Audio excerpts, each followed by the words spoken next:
po jako akawuwo. Omuwendo gw'abaana abafunidde embuto kono okuzaalira mu muggalo guno mungi era nga abakulembeze gubatuuza bufofofo nga mu buli nsonda ya ggwanga okusoomozebwa kuno gye kuli. Kyemmanyi mwali mutaddemu amafuta matono. Olwaleero ng'aba Children's Trust in God tuzze okwongeramu amafuta twake ng'ate tuyitira mu bwakabaka bwaki bwa Buganda nga Bayibuli bwekoze eki tetwagala kuzikiza tawaaza.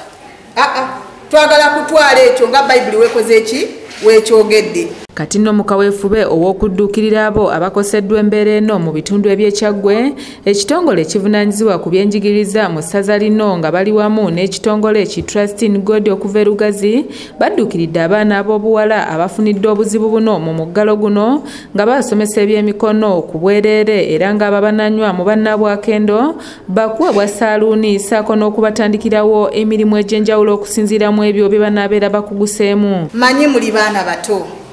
Era abaana abataabo abeetaaga essuubi. Manyi abamu mwakwatibwa bukwatibwa. Manyi abamu mwakakibwa. Naye olunaku olwaleero tuzze kwasa tawaaze koleki nga tuyita mu bino wammanga ng'aba Children's Trust okubawa ebyemikono.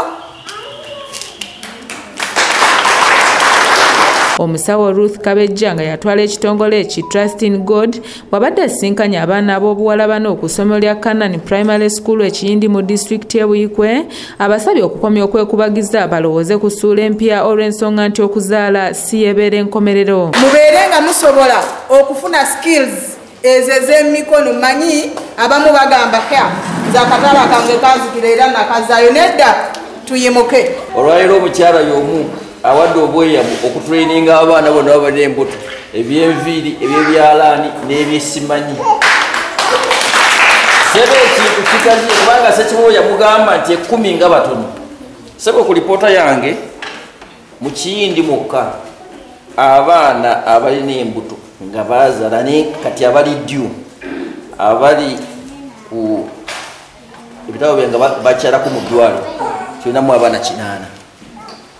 Kati ku 8 okwo kuliko abatakyala mu ddwaliro. Ku 8 okwo tulinako emisango egiri ku poliisi ekiyindi misango 10. Wabula atwala abakyala mu ssaza ly'Ekyaggwe Esther Nakafu asabye abavubuka ab'obulenzi okusooka okwesonyiwa abaana ab'obuwala bano basobola okumalako emisomo gyabwe okusobola okutangaaza ebiseera byabwe eby'omu maaso. Bannaaye abaana abalenzi tubasaba mutuyambe mulekeraawo okukosa abaana baffe abawala. Mubatwale nga baganda bammwe bannyina mmwe mubalabirire bulungi mubawe environment eri safe. Omwana waaba enjala emuluma akusabye kacyapati tomuteerako bukwakulizo. Tomuteerako ki? Atwala ebyenjigiriza mu ssaza ly'Ekyaggwe Stephen Katabarwa asinzidde wano n'ayanjula lipoota ekwata ku muwendo ko n'emisango gy'abaana abafunidde embuto mu muggalo guno mu kitundu ky'eno kyokka ne yennyamira olw'emisango obutatambula bulungi ng'agambye kino kyekuusa ku baana ab'obuwala okulemererwa okuwaayo obujulizi. Abaana 10 mu Kiyindi police station oba mu kkooti ya wano tulinamu emisango 50 tegiwozebwanga. Olw'ensonga nti abaana abatwala emisango egyo balema okuwa obujulizi.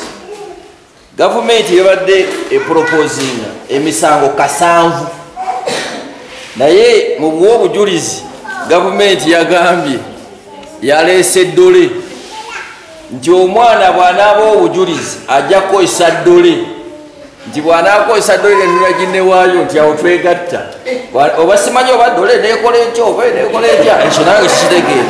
Bano oluvannyuma baliko ebintu ebyenjawulo ebikozesebwa mu bulamu bwabwe obwa bulijjo ebibaweereddwa omuli engoye z'abaana, ebyokulya ssaako n'ebirala era ng'abamu ku abo betwogeddeko nabo beebazizza Obwakabaka ko n'ekitongole ki Trust in God olw'okubazzaamu essuubi ate n'okubalowoozaako mu ngeri ez'enjawulo. Ekitongole kya Trust in God kyeyanza okubeera nga kituzizaamu essuubi okusobola okufuna bye tunaaba twagadde ng'ebyomukono. Ye mutuwadde tubisiimye nnyo. Embeera gye tusanze nnungi kubanga batuwadde essuubi nti ne waawaawo twafuna embuto naye tukyalinayo chance endala mu maaso. Abaana ab'obuwala abagenda okubangulwa mu mbeera eno bakkiriziddwa okugendanga n'abaana baabwe era nga nabo baakulabirirwa bulungi ku bwereere awatali kusasulwa kwonna, ng'enteekateeka eno egenda kubuna essaza lyonna ery'Ekyaggwe newankubadde ng'etandikidde mu tawuni kanso y'e Kiyindi. N'abaami nabo baagala nga nammwe okulabirira amaka nga nammwe mulina ettoffaali lye mukola ki lye muteekako. Kati bazadde bamwe bambi baali babatadde ku musomero newankubadde tuli mu kiseera kino eky'omuggalo twali tubasuubira mwali badde mukola ki mwekuuma. Patrice Kyewalabye yakusakidde eggulire lino okulwa ABS Television.